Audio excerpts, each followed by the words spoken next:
Hello! Hello, really nice to be here for a number of reasons. I really enjoyed the slam. Your one-way system was amazing as well. Got lost for a while in that. The main reason I'm pleased to be here is to get a night out of Peterborough. I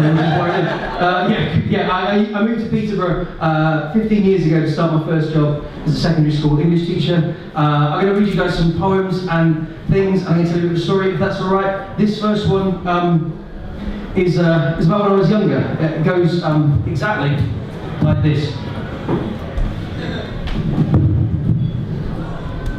Here's a confession.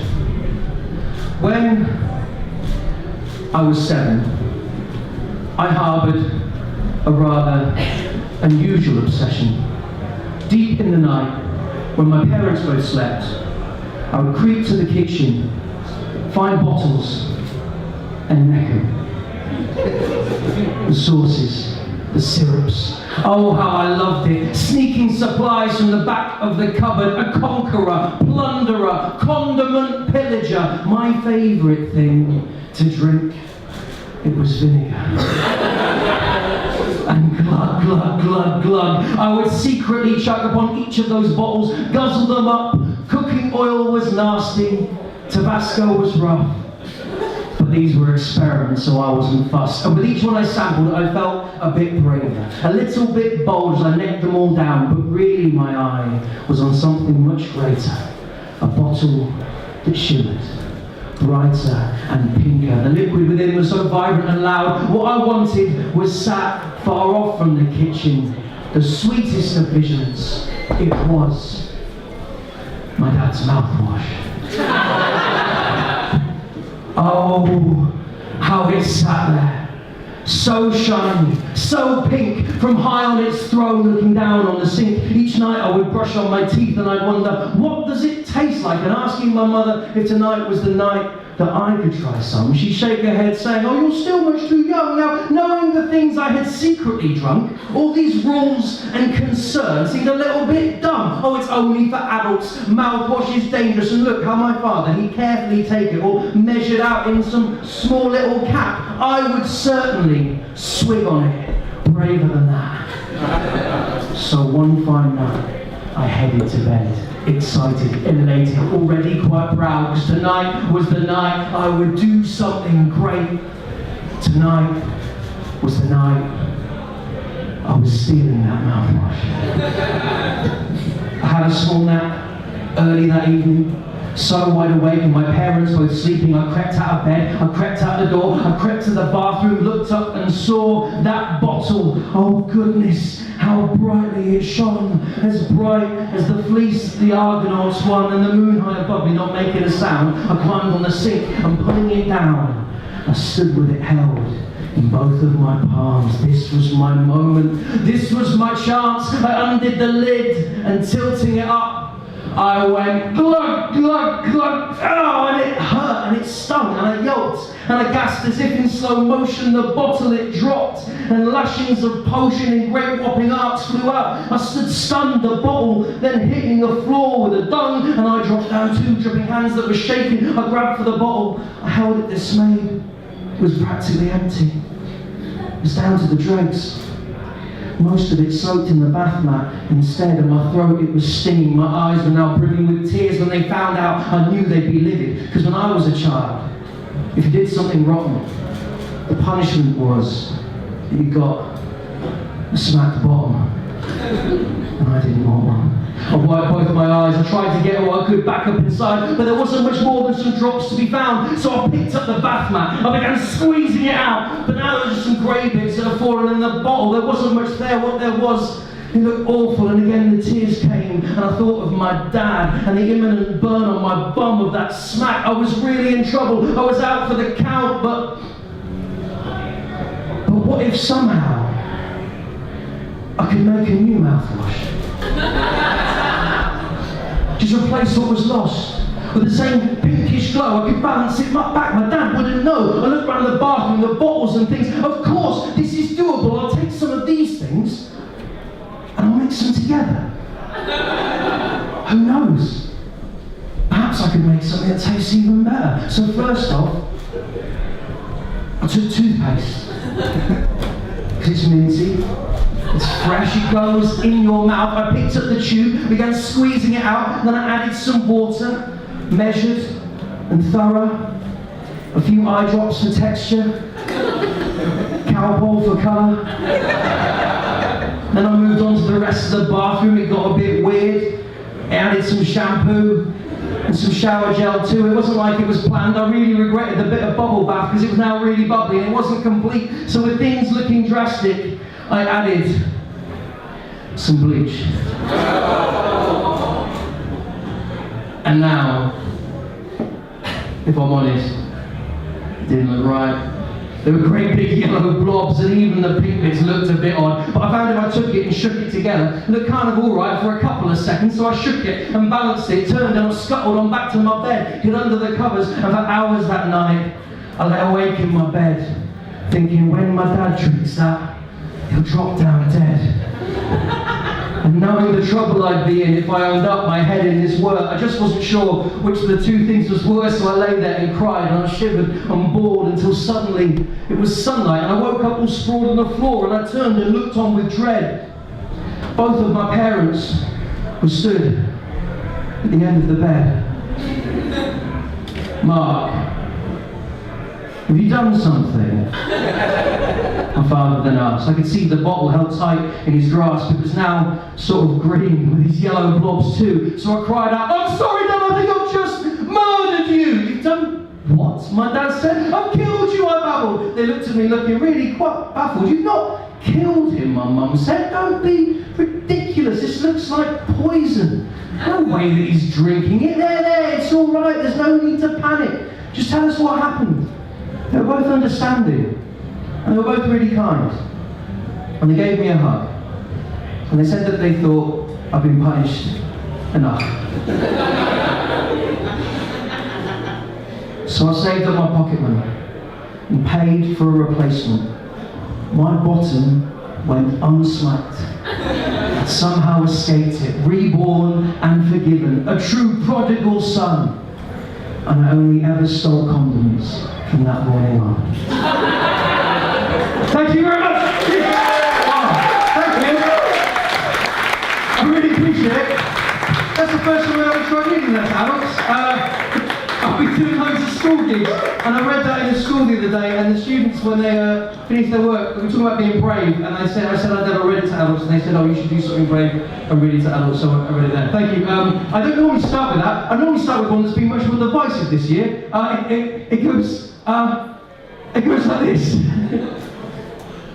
Come join me on a distant land where rich and rich walk hand in hand. The beer is good, the food is bland, and the Queen won't pay her taxes.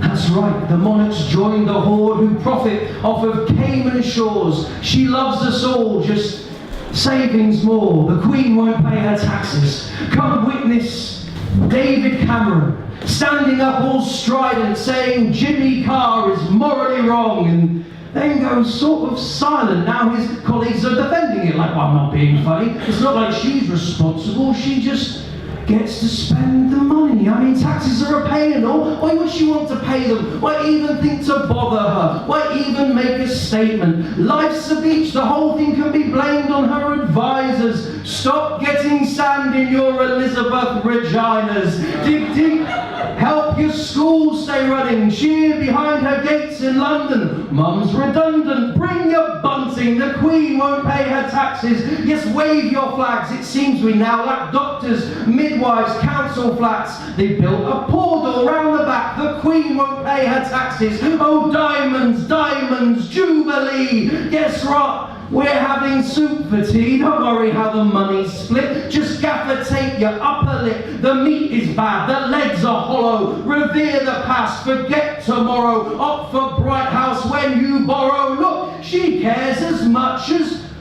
Bono. Learn the handshake, step up, kneel. Bow your head, yes, seal the deal. Part head of state, part Ian Beale. The Queen won't pay her higher taxes. And deep within this madness, boys, her subjects acting all annoyed. Why should the cash be in our schools or hospitals, who act all bruised like this is what the rich should do, who argue it's not even news, it's just the way it's always been. Stop being soft, do all agree that when there's something, if it's hard or detrimental to those in charge, it's not worth doing. Just keep calm. Shut your libraries, shut the arts, cut police out on the street, cut council funds, just scrape and bleed and learn your place. Don't make a fuss. They'd love to help you out, but it's just really bally hard though. So your kids will never own their homes. Oh look, it's Gary Barlow. He's played the game, invests a few grand. Is this all that you can do? Thanks, Philip. What's this talk of food banks? The Queen won't pay her taxes.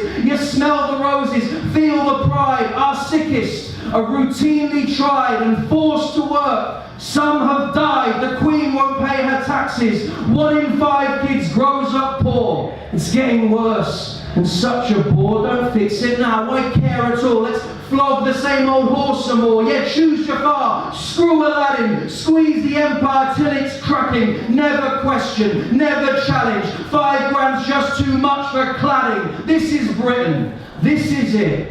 Where tax is for the poor or thick. The strong can take, the weak will give. Oh, what a world we'll leave our kids. Thank you.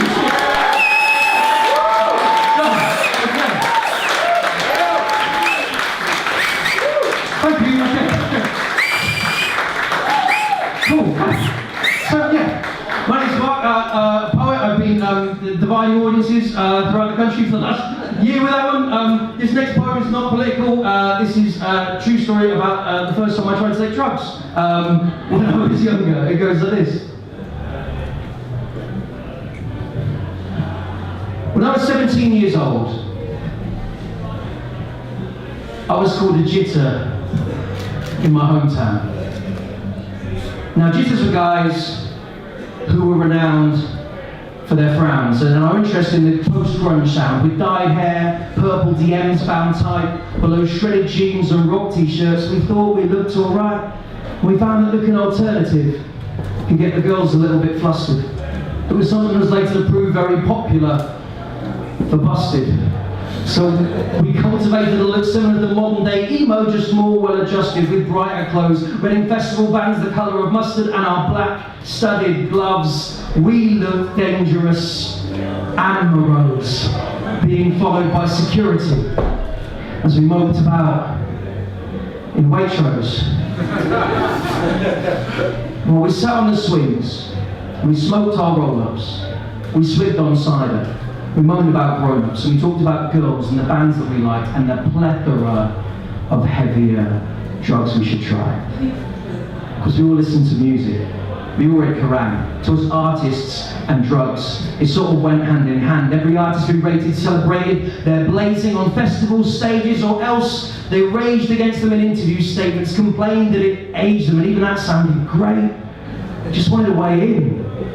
But it was frustrating, like some really bad joke, because the dealers round our way were nastier blokes. Skinheads in puffer jackets. You'd get smashed to a pulp if you, as a jitter, tried blacking some dope. So each night we talked highs, just how much we lusted for some kind of drug, until Chen mentioned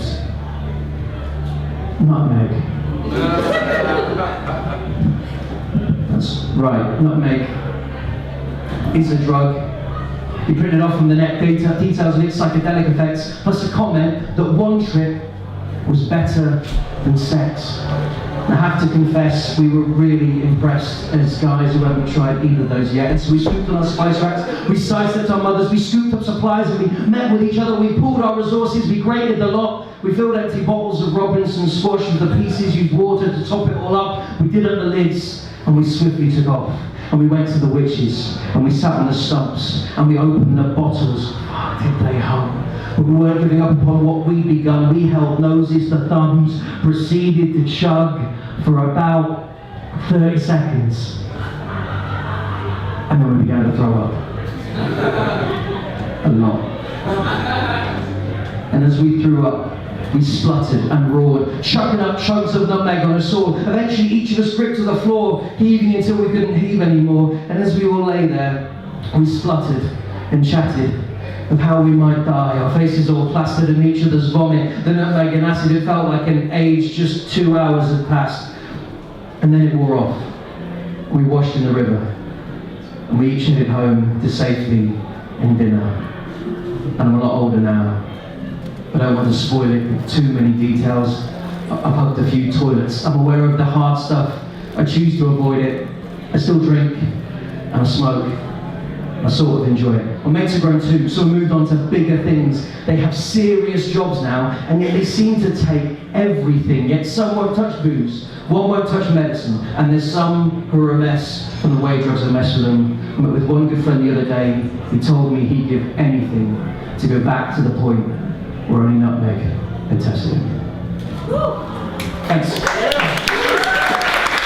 Cool, thank you. I really appreciate it. Very close.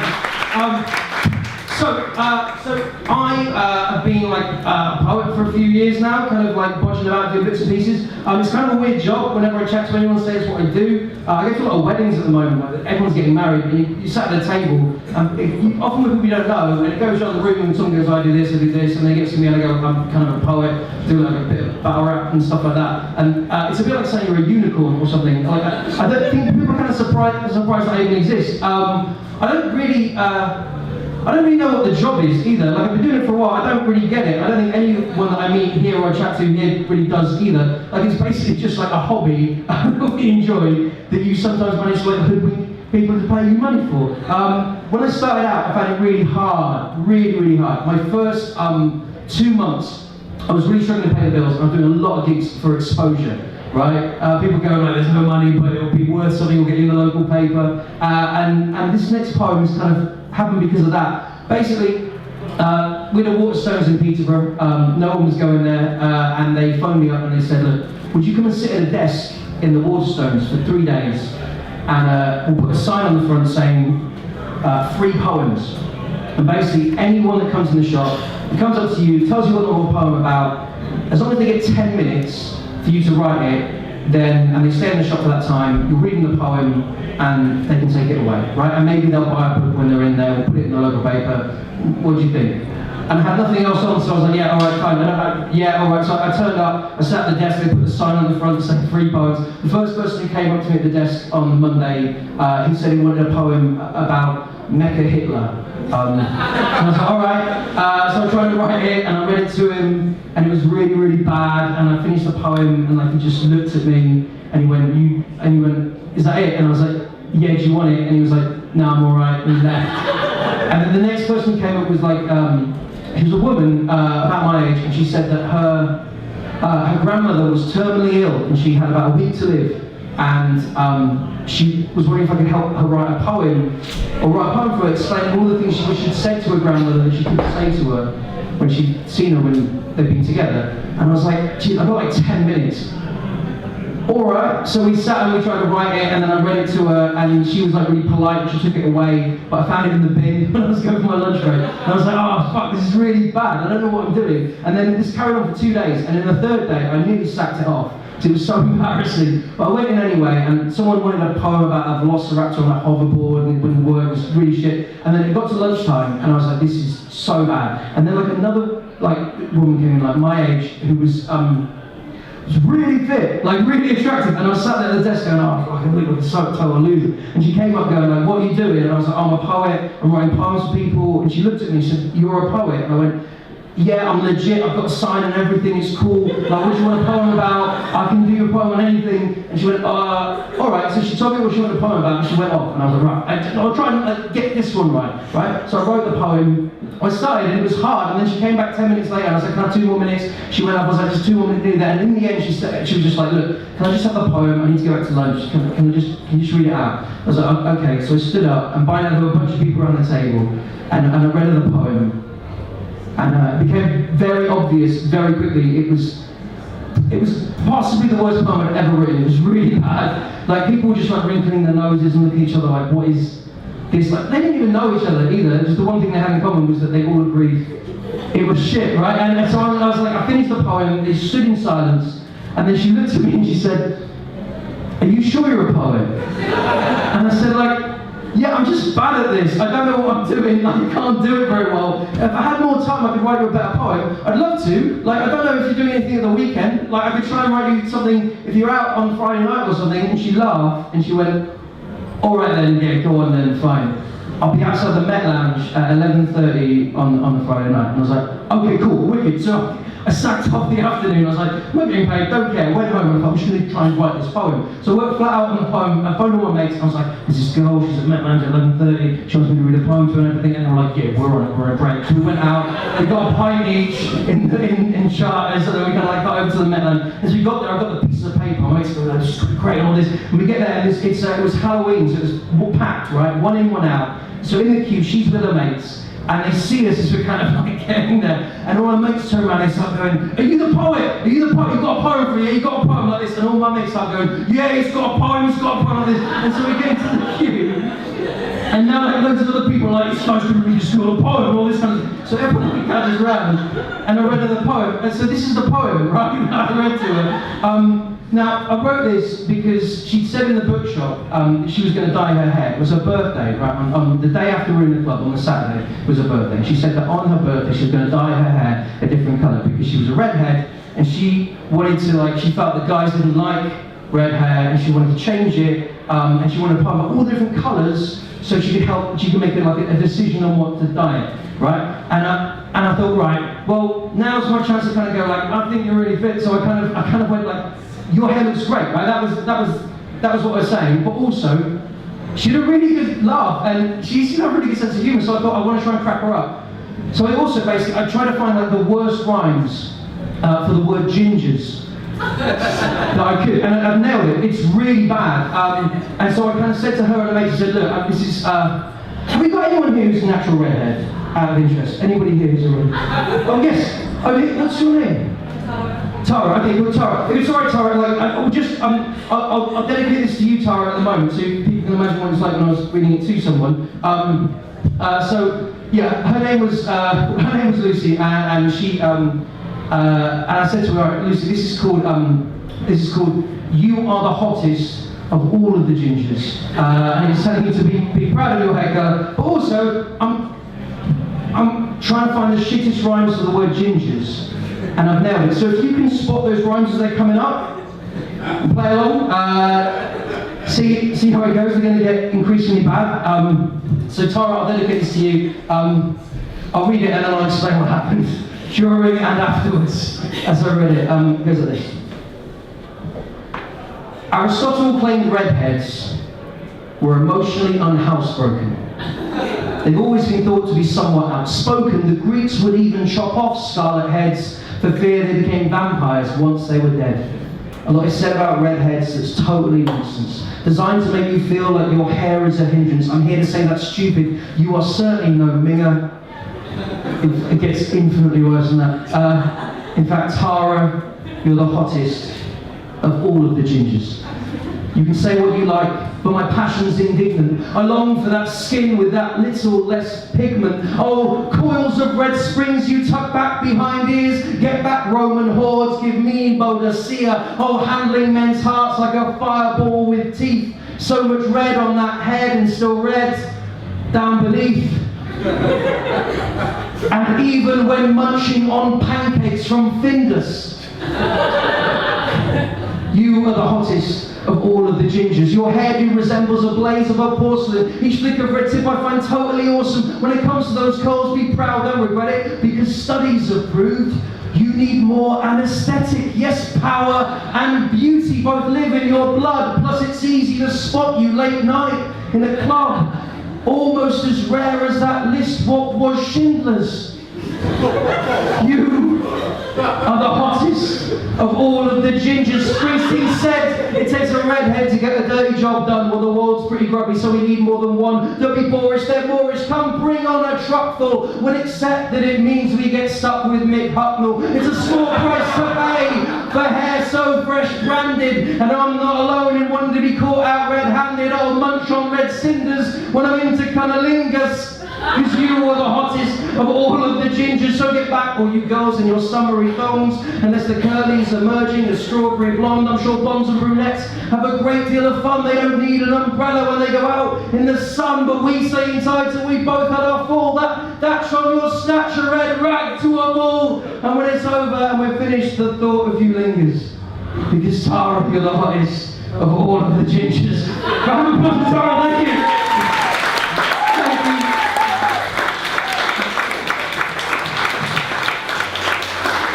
That was a really accurate portrayal as well. So basically, if you've seen, you know, like Grist the musical, you know, like it's like that, but in a poem. Every time I say something, it makes her laugh, like, or anything. Like her mates are all going like, "Oh, she like that bitch, like that," and all my mates are like going like, "Oi," like that. And I finished the poem, and like everyone claps, and everyone looks at Lucy, and she said, "That was better than the other poem." And I said, "Oh, thank you." And she said, "You're still trying a little bit too hard, don't you think?" And I said, "Oh, really?" And then they went into the club because it was 1 in, 1 out. We had to stay outside, and eventually we got in, and she was at the bar, and I bought her a drink, and we had a chat, and we all had a dance, and then I said, "Do you want to go out for a drink sometime?" And she said no. She said she's just broken up with her boyfriend, and she was enjoying being single, which is like fair enough. But I bumped into her 3 months later in a coffee shop, and I said, like, "I don't know if you remember me at all," and she was like, "Yeah, I remember you." And I said, like, "Do you want to go out sometime? I'd love to take you out." And she went, "Yeah, go on then, go on then, yeah, all right." So yeah, we went out and we got married last summer. This is really nice.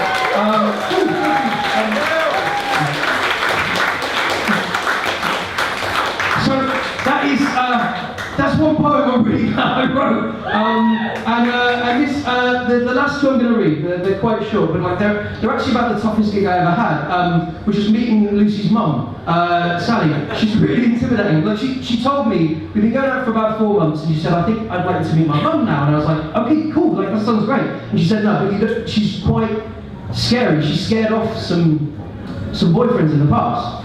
And I said, "That's cool, it can't be that bad." And we drove out to see her. She lives out like in the fens, like in basically like a cabin in the woods, pretty much. And we're driving her there, and I'm going, "Oh, it's getting a little bit creepy," but it can't be too bad. And we turn around the corner, and we can't park out the front of her little cottage because there's like motorbikes all out the front. And I'm like, "What's this all about?" And she's like, "Oh yeah, so my mum's like in a biker gang, like she's like a biker." And I was like, "What?" And then it's like I went, as I said, "What?" But the door opened, and like this like 4'6" woman in like full leathers came out with like a rollie sticking out of her mouth, going like, "All right, darling," like that. And she kind of like gave Lucy a hug, and she explained that there were like all the bikers had gone to the pub, and they were coming back to meet me like after we had like a meal, and she like sent me inside, and it was really stressful and intense. I like basically she made me sit in her sitting room and wait while they made the roast dinner, and she was very stern and like not to leave. And she put she had a 3-legged cat called Tripod that she put out around the room. It was like scratching me, and I was sat there like trying not to say anything, and I could hear her saying to Lucy in the other room, like, is this guy serious then? Is this serious?" And Lucy, I could hear it really loudly, because like she doesn't realise how loud she is, and she lives out in the fence in this really wafer thin like little cottage. I can hear Lucy go, "Yeah, it is serious, Mum, I really like him." And then Sally said, "But what does he do? You said he's a poet. That's not his job, is it?" And then I heard Lucy go, yeah, it is his job." And then Sally said, "Well, is he a good poet then?" And Lucy said, "He's all right." And then Sally said, "But if he's a poet, he's not going to have any money. Like, he's not going to be able to look after you. I know I've said this in the past, but can't you do a little bit better than this?" And I'm in the other room thinking, "Oh shit, this is really bad." And then she came through, and we started eating. And the roast dinner was amazing, but she's using it as a chance to grill me about what I do. And it's the first time I realised I don't really get it, right? So she starts going, "Lucy says you're a poet. How many books of poetry have you published?" And I go, "None, Sally. I write to perform. I mainly perform to people in like pubs and like at music festivals. I do a bit of stuff on YouTube, which doesn't really use the internet much. So that doesn't mean anything to her." And she says like, "Well, who are your inspirations?" And I go, "Oh, okay." And I go like I don't know, like Kate Tempest, Holly McNish, Tim Clare, like poets that I've gigged with, I think are really good. She's not heard of any of those people at all. So she goes, yeah, but what about Wordsworth? What about Byron? What about Tennyson and stuff like that? And I find myself going, oh yeah, like I kind of know their work. I taught it for a bit when I was a teacher, but I don't really feel that inspired by it. I don't really have anything to do with it. And as soon as I go, I don't have anything to do with it, she stops eating and she goes, you don't have anything to do with them? And puts the fork down and I go, nah, and she leans in and she goes, that's a pity, isn't it? And then like leans in really close and stares at me and goes, because they were quite successful. Like that. And I go, yeah, and I try to like fumble an excuse, but as we're leaving in the car, and after the bikers have come around, Lucy's like, that wasn't too bad. I was like, no, that was bad, it was embarrassing, I don't know what to do about it. So basically the last nearly 2 years, I decided I'd just try and not be in that situation with Sally again, right? So when she asks me about a poet, I can say I know something about them. So I started trying to go around the country and visiting poets' graves, right? I managed to visit 65 so far. I'll go around, drive to a grave. If it sounds interesting, it's like a very morbid Pokemon Go, right? It's pretty, you basically just kind of like drive somewhere, you get out and you go, I don't know where it is. You're like wandering around and then you find it and you listen to a bit of info and chat to people in a pub. That bit's good, but that's about it. And I just wrote a load of poems based by it. So if it's all right, I'm just going to read you 2 based on that, and then I'll be done. Thank you so much for listening. This is what I wrote. I like to read it because there's a bunch of slammers here today, and I think sometimes I find slam really difficult. Like I love it in many ways, but I find it really stressful whenever I've had to do slams. And I've fucked up a lot of slams in the past. And sometimes I think I'm a pretty bad poet, so I thought I'd write about that. Basically, I saw Tennyson's, where Tennyson was put in Westminster Abbey, and I was told that he didn't publish for 10 years of his life, because people told him his work was rubbish, and he felt he was useless. And that happens all the time in poetry. I think slam is quite a loving kind of criticism that's applied within slam. But we had the Oxford Professor of Poetry recently announced that like Carol Ann Duffy was the Mills and Boon of poetry. It's quite a loaded insult. I don't think I said that about a male poet for a start. But we get all these kind of unpleasant things that happen in poetry, and I thought I'd write about that. It goes like this. Each artist I know has a mind that's polluted, with voices that tell them their work is all useless, a virus inside them that thrives on defeat. But it wouldn't stop one man, a man they called Keith. Now Keith was a poet. At least he wrote every month. And he read what he wrote, although most of it stunk, it was turgid at best. Every word as it left would just twirl in the air like a turd in a dress. And you'd think that with Keith, that voice that's inside it would have beefed up somewhat. A critical Viking. That wasn't the case though. Keith wasn't frightened. He weren't a great writer. He just really liked writing. So each month in the bar with the mic in the corner, they'd slump as he started reciting this torture, dishing out words like a toilet that's blocked. The image is shitty, the rhyme's badly forced, and although they all dread it, every week he still read it, pulling metaphors like teeth without any anaesthetic. It was painful, all right, and while his work offered no joy, it did worse than that. It wound up the old boys. Because Keith was well known, and his name was like venom to the old boys who moaned that he just doesn't get it. I mean, what is he doing? Where is the elegance? Why bother trying? It seems hardly Tennyson. This well-trudged routine had gone on for ages, but one evening Keith brought out a handful of pages and he started to read, and the room became flat. Because even for Keith, what Keith read was quite bad. And the old boys all stared, they watched on in silence. It was bad, really bad. Something shook up inside them. They started to shake as though channeling demons. It's just rhymes, shuddered one. Dear God, there's no reason. That night they sat down and dissected the problem. Keith's work was so bad, they had to do something. But what? What? Nothing's stopping this guy. You can't put him off just by rolling your eyes or refusing to clap at the end of recital. It would take more resolve. It would take something final. So they agreed to a plan in the depths of their cloister. There was only one option. That option was moida. The following night, he started reciting. The old boys were armed, huge bags sat behind him. He started his piece, and as he hit his stride, their arms darted down, clasped round what's inside, and in seconds they set to removing his grin. Each tomato they threw still held deep in the tin. It was a shocking amount to take on the chin, on the shoulder, the temple, the teeth. As the cans hammered hard, he collapsed in a heap, and the old boys all cheered with each thud on his flesh, and the cans they piled up until poor Keith was dead. The following day, they stood at his funeral. One read a piece, it was really quite beautiful, and there in the light it seemed right, all this judgment, who best to shield words and those longest incumbent? They pull out the weeds, stop new ones from growing. Yes, poetry's a standard in need of upholding. So each month they held cans throughout everyone's work, and they pelted each poet whose poems were worse. And with those going on facing death on the mic, 20 poets became 12, became 8, became 5, and the numbers soon dwindling, no new piece to bludgeon. The old boys in time had to turn on each other. One night, one of them just messed up a stanza before he could argue. They threw home the cans, and another one evening, as he went to his kitchen, was greeted with James, your work has been slipping. One was always judged worse, no matter how hard they tried. So all of them started dropping like flies, like another one dead, another one dead. Every fudge line had a can to the head, until finally one day there was just one poet left, and the standard was high from start through to finish. Though the open mic lasted just a handful of minutes, but he didn't feel bad. The weight of the murder, blood in his hands. He thought, I'll go a stage further. Why give up on this mighty work we've begun? Why have all of my poems?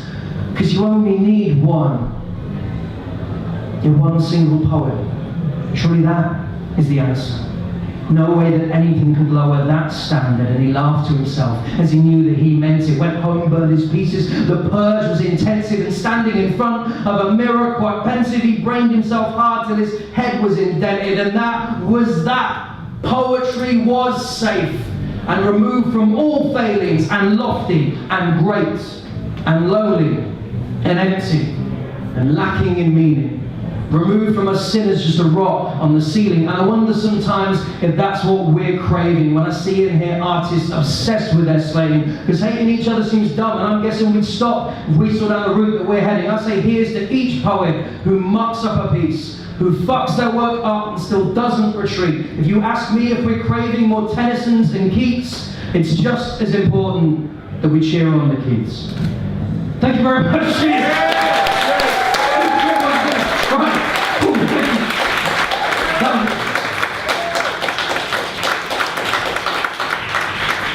Thank you so much for listening to me. My name's Grist. I'm going to read you one very short one to finish on. This is what I got from the end of the tour. I managed to get a book together out of it, so Sally kind of appreciates what I do. I mean, we're married now anyway, so it's kind of like a done deal. We get on all right. If you fancy chatting to me afterwards, I'd love to chat. If anyone's interested in a book, this has got all the poems I've been reading and a bunch of other poems based on different poets. This is the very last one. I wrote this because I found that increasingly poets seem to be, particularly in academic circles, seem to spend a lot of time getting into the press talking about what you're not allowed to do in a poem or what doesn't qualify as a poem. I don't know if anyone of you saw the PM review of Holly McNish's work. It was a total hatchet job. It was really brutally unfair. The poet refused to actually critique the book because they said it didn't actually class as poetry. Also recently we had a prominent poet in London, prominent academic poet who gave an hour-long lecture that I found out about that was all about how Kate Tempest will not be remembered in 100 years' time. And I'm like, give a shit, don't care. So this is my final comment on that. I do swear a lot in this, but it's only one swear word I've said a lot. It's called It's Still a Fucking Poem. Thank you very much for listening because of this. If it talks of things you don't believe in, it's still a fucking poem.